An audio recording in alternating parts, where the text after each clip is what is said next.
The United States and 11 other countries have reached the largest regional trade deal in history, but the real work is still ahead. The president needs Congress to approve the deal or it will fall apart. Critics say the trade agreement is a bad deal for America, arguing that it will cost jobs.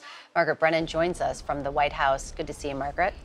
Good to be with you. So break down the key points of this agreement for us, Margaret.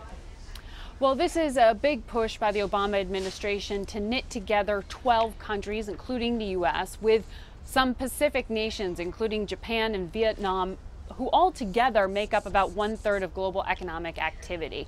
The bet is that breaking down some 18,000 trade barriers, as the White House says, will help make it easier to sell American-made goods and services into those markets.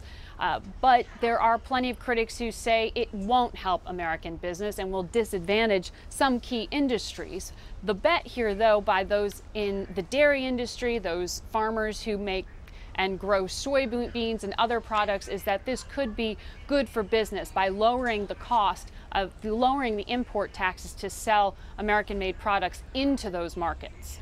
So the president has to get Congress to approve this, and he's not even guaranteed the support of all the Democrats. How challenging is this going to be for him?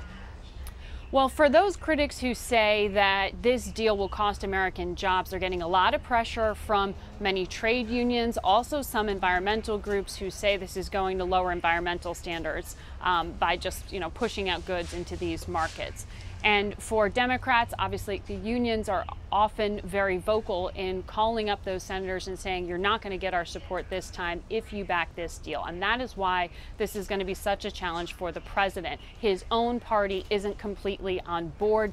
The 2016 presidential candidates, including Bernie Sanders, have actually promised to try to defeat it.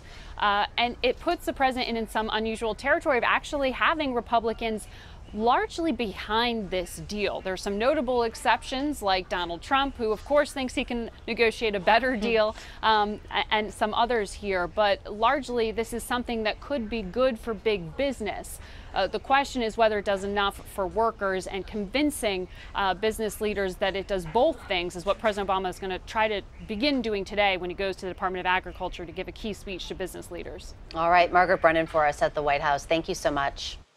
President Obama will speak about the Trans-Pacific Partnership deal in an address at the Agricultural Department today.